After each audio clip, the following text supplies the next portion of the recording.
En 1914, un jeune garçon local du Devon nommé Albert Naraco observe le cheval de son voisin mettre au monde un poulain. Il est complètement fasciné par cet animal nouvellement né qui lutte pour se mettre sur ses pattes. Avec le temps, Albert grandit, et son attachement pour le poulain grandit également. Il visite régulièrement la ferme de son voisin, Moni, et tente de créer un lien avec l'animal. Cependant, en quelques années, le poulain devient un robuste poulain irlandais bay, une race principalement utilisée pour les concours de saut d'obstacles. Moni emmène plusieurs de ses animaux, y compris les chevaux, au marché local en plein air. Il inscrit le poulain à une vente aux enchères, espérant récolter un peu d'argent pour sa famille. Pendant ce temps, le père alcoolique d'Albert, Ted, assiste également à la vente aux enchères avec plusieurs de ses amis. Il cherche un cheval de ferme capable de labourer les sections pierreuses de son terrain. Mais lorsqu'il voit le poulain de Moni, il en tombe instantanément amoureux. Ses amis lui rappellent qu'il a besoin d'un cheval de travail et non d'un animal de concours. Néanmoins, dès que la vente aux enchères commence, Ted enchère immédiatement pour le poulain irlandais bay. Le propriétaire de ces terres, Monsieur Lyon, est également présent avec son fils, David, et a aussi des vues sur ce cheval. Le propriétaire entre alors dans la vente et une guerre d'enchères s'ensuit rapidement. Ted, homme extrêmement fier, refuse de reculer et continue à surenchérir. Il finit par acheter le poulain pour 30 guinées, un prix extrêmement élevé pour cette époque. Cela le laisse avec très peu d'argent pour subvenir à ses besoins. Pendant ce temps, Monsieur Lyon, furieux d'avoir perdu, rappelle à Ted que son loyer est dû dans quelques semaines. De retour chez lui, Ted arrive avec le magnifique et élégant cheval. Sa femme, Rosie, est déçue car ils avaient besoin d'un animal pour le travail agricole, et non d'un jeune poulain. Ted lui raconte tout ce qui s'est passé à la vente aux enchères et comment il a surenchéri sur leur propriétaire. Mais cela rend Rosie encore plus furieuse, et elle se demande comment ils vont payer le loyer maintenant. En revanche, leur fils Albert est ravi de voir cet animal. C'est le même cheval qui le fascinait depuis son enfance. Albert supplie sa mère de les laisser garder le cheval et promet même de l'entraîner pour l'aider à travailler à la ferme. Après de nombreuses insistances, Rosie finit par accepter, espérant que son fils pourra réparer les dégâts causés par son père. Dans les semaines qui suivent, Albert reste déterminé à entraîner le poulain. Il le nomme Joey et passe plusieurs heures chaque jour à travailler avec lui. Albert et son meilleur ami, Andrew, apprennent même au cheval à venir vers eux lorsqu'ils imitent le cri d'une chouette. Cependant, les choses se compliquent lorsque Monsieur Lyon arrive chez les Naraco quelques jours plus tard. On découvre que Ted avait auparavant contracté un prêt auprès de Lyon et qu'il est à court d'argent. Ted assure qu'il remboursera la totalité du montant une fois qu'ils auront labouré leur terrain et récolté leur culture. Mais Lyon rit de cette suggestion, affirmant que le cheval de concours acheté par Ted est inutile pour l'agriculture. Pour humilier davantage les Naraco, il propose un marché. S'ils réussissent à faire labourer leur champ par le cheval, il leur accordera un délai pour rembourser le prêt. Mais si la dette complète n'est pas remboursée d'ici octobre, il prendra leur maison, leur ferme et le cheval. Un Ted désespéré se rend à l'écurie et tente de mettre un collier à Joey. Il lutte et le cheval le repousse avec irritation. Albert arrive également à l'écurie et calme rapidement son cheval. Le jeune garçon promet à son père qu'il apprendra à Joey à labourer leur terrain. Les jours passent, et Albert parvient à gagner la confiance de Joey, réussissant à lui mettre un collier. Il emmène régulièrement Joey dans les champs pour lui apprendre à labourer. Un après-midi, Monsieur Lyon et plusieurs villageois viennent observer les progrès d'Albert. Sous pression, le jeune garçon prend un fouet et frappe le sol dans une tentative désespérée pour faire avancer le cheval. Cela effraie l'animal, qui s'élance, traînant Albert au sol. Albert persévère, mais sans succès. Peu après, une pluie commence à tomber, et Monsieur Lyon annonce avec joie que Ted a perdu le pari. Cependant, Albert remarque que la pluie a rendu le sol plus mou et encourage son cheval à continuer. Il parvient finalement à labourer le champ, et les villageois rassemblés acclament ses efforts. En conséquence, Monsieur Lyon est forcé d'accepter sa défaite et accepte à contre-séance d'accorder un délai aux Naraco pour rembourser leurs dettes. Quelques semaines plus tard, une violente tempête détruit les récoltes des Narako, laissant Ted sans autre choix que de vendre Joey pour rembourser Lyon. Le jeune garçon se précipite alors dans l'écurie et découvre que Joey n'est nulle part. Suite à cela, il retourne en courant au marché et découvre que son père a vendu Joey au capitaine James Nichols de l'armée britannique. Albert tente désespérément de s'engager dans l'armée pour rester près de son cheval, mais il est rejeté parce qu'il est trop jeune. Albert suit alors Joey et attache l'étendard de son père autour du bridon du cheval. Il promet de retrouver Joey et de le ramener à la maison. Pendant ce temps, le cheval est emmené à l'écurie militaire et placé aux côtés de Top Thorn, un majestueux cheval noir appartenant à un haut gradé, le Major Jamie. Joey est entraîné avec Top Thorn pour son rôle militaire, et les deux chevaux deviennent de proches amis.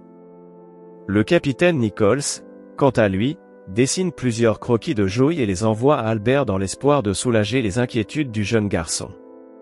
Lorsque la Première Guerre mondiale éclate, les deux chevaux sont déployés en France sous le commandement du Major Jamie. Les soldats anglais avancent vers le champ de bataille, espérant surprendre les forces allemandes. Tous les soldats, y compris le capitaine Nichols, chargent à cheval lors de la bataille. Les choses commencent bien pour l'armée britannique, qui surprend l'ennemi. Mais les Allemands renversent rapidement la situation en déployant des mitrailleuses cachées dans la forêt voisine. Cette embuscade surprise submerge les Britanniques, ne laissant qu'une poignée de survivants. Le capitaine Nichols et le Major Jamie sont également tués, mais leurs chevaux, Joey et Top Thorn, survivent.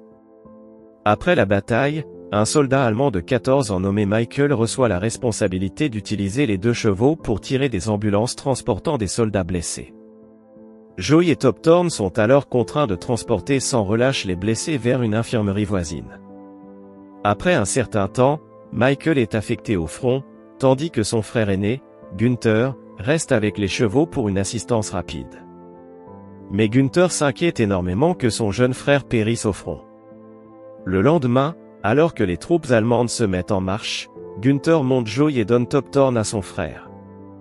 Cependant, au lieu de rejoindre leurs postes assignés, les deux frères fuient le camp.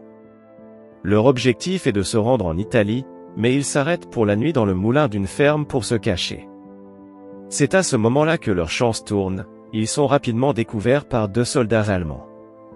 Les deux frères sont exécutés devant le moulin pour avoir déserté l'armée. Le lendemain matin, une jeune fille française orpheline nommée Émilie trouve les deux chevaux à l'intérieur du moulin. Elle trouve également l'étendard de Joey à proximité et le garde pour elle. On découvre qu'Émilie vit dans une ferme voisine avec son grand-père. Un après-midi, des soldats allemands arrivent à la ferme et confisquent toutes les provisions. Émilie se cache rapidement dans sa chambre avec les chevaux. Son grand-père parvient à les convaincre de partir sans vérifier la chambre d'Émilie. Peu après, Émilie discute avec son grand-père. Lors de leur conversation, on apprend qu'elle souffre d'une maladie rendant ses os fragiles, ce qui l'empêche de monter à cheval par crainte de tomber.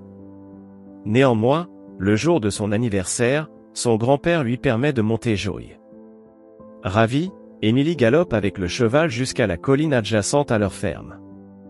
Cela s'avère être une terrible erreur, car elle croise accidentellement les soldats allemands qui avaient pillé leur ferme. Le vieil homme est alors contraint d'offrir les deux chevaux en échange de la vie de sa petite fille. Mais il réussit à garder secrètement l'étendard de Joey. Par la suite, Joey et Top Thorn, avec d'autres chevaux, sont contraints de tirer de lourdes pièces d'artillerie pour les Allemands. Les animaux sont poussés à leurs limites, et beaucoup s'effondrent d'épuisement. Ils remplissent cette tâche brutale sous la supervision du soldat allemand Friedrich également, qui aime les chevaux et essaie de les aider à survivre. Mais le capitaine du camp allemand ne montre aucune pitié et abat les chevaux affaiblis. En l'an 1918, Albert et son ami Andrew s'engagent dans l'armée anglaise. Ils sont actuellement plongés dans la deuxième bataille de la Somme sous le commandement du fils de Monsieur Lyon, David. Il n'y a pas d'amour perdu entre eux, même sur le champ de bataille. David saisit chaque occasion pour se moquer d'Albert, se moquant de son habitude persistante de ululer comme un hibou. Mais, sans que David ne le sache, Albert continue à faire ce bruit dans l'espoir que Joey puisse l'entendre et revenir vers lui. Un après-midi, une bombe explose près de la tranchée anglaise, et tous les soldats prennent position pour répondre à un éventuel tir ennemi. David donne rapidement l'ordre, et les soldats chargent comme une unité unique. Dans le chaos et la confusion, Albert et David se retrouvent côte à côte. Ils oublient momentanément leurs différends et combattent ensemble pour leur pays. Peu de temps après, Albert parvient à neutraliser un soldat allemand retranché dans un blocos avec une mitrailleuse. Cela permet à plusieurs soldats anglais, y compris Albert et Andrew, d'atteindre avec succès les tranchées ennemies. Cependant, les choses prennent une tournure sombre lorsqu'une bombe au gaz moutarde explose juste derrière Andrew, causant une dévastation imprévue. D'un autre côté, le soldat Friedrich Hagelmann observe alors que les troupes allemandes commencent à se retirer dans leur caserne. Il a réussi à garder Joey et Top Thorn en vie pendant plusieurs années de travail acharné. Mais avec le chaos qui éclate partout, Top Thorn finit par succomber à l'épuisement et meurt. Friedrich est ensuite traîné par d'autres soldats allemands, laissant Joey face à un char en approche. Finalement, Joey saute par-dessus le char et court dans le No Man's Land. Il galope à travers la ville dévastée de la Somme et finit par s'emmêler dans les fils barbelés entre les tranchées anglaises et allemandes. Cette nuit-là, des soldats des deux côtés aperçoivent l'animal depuis leurs tranchées respectives. Un soldat britannique nommé Colin agite un drapeau blanc et traverse le No Man's Land. Un soldat allemand nommé Peter s'approche également avec des pinces coupantes, et ensemble, ils libèrent Joey des fils barbelés. L'Allemand veut emmener le cheval de son côté, mais Colin affirme être arrivé le premier. Il décide finalement de tirer à pile ou face, et Colin gagne, ramenant Joey en sécurité de son côté. Ailleurs, nous apprenons qu'Andrew a été tué dans l'attaque au gaz, mais Albert a survécu. Il est temporairement aveugle et a les yeux bandés. Albert se remet dans un camp médical britannique lorsqu'il entend parler d'un cheval miraculeusement sauvé du No Man's Land. Le médecin de l'armée ordonne alors au sergent James Free du camp d'abattre le cheval, car il ne peut pas consacrer de ressources médicales à un animal. Mais lorsque Free s'apprête à tirer, Joey entend l'appel du hibou qu'il avait appris Poulain. Soudain, la caméra montre Albert se dirigeant vers Joey. Il reproduit à nouveau son appel, et le cheval se précipite pour retrouver son ami de longue date. Albert, toujours avec les yeux bandés, décrit exactement les marques sur le corps du cheval. Les autres soldats lavent l'animal et révèlent chaque marque, exactement comme Albert l'avait décrit. Le médecin assure alors à Albert qu'ils prendront soin du cheval. Quelques mois plus tard, alors qu'Albert et Joey se rétablissent, l'armistice est déclaré. La Première Guerre mondiale prend fin, mais Albert reçoit de mauvaises nouvelles. Il apprend que seuls les chevaux des officiers seront rapatriés, tandis que les autres seront vendus aux enchères. Il collecte désespérément des fonds auprès de ses camarades soldats pour acheter Joey, mais cela s'avère difficile. Le jour de l'enchère, Albert perd une guerre d'enchères contre le grand-père d'Emily. Le vieil homme veut acheter Joey en mémoire de sa petite fille, récemment décédée. Il annonce même que si quelqu'un enchérissait à nouveau contre lui, il vendrait sa ferme et augmenterait l'enchère à 1000 livres. Personne ne surenchérit, et le grand-père prend finalement possession de Joey. Après l'enchère, Albert plaide sa cause auprès du grand-père d'Emily, qui reste impassible. Mais le vieil homme est surpris lorsque le cheval choisit de retourner vers Albert, comme pour lui dire adieu. C'est alors que le vieil homme montre à Albert l'étendard militaire qu'Emily avait trouvé des années auparavant. La reconnaissance immédiate d'Albert convainc le grand-père que Joey est bien son cheval. Il rend alors Joey au jeune homme et lui dit d'en prendre grand soin. À la fin du film, Albert retourne avec son cheval bien-aimé à la ferme de sa famille. Il embrasse ses parents et rend l'étendard à son père, qui est fier de voir que son fils est devenu un homme.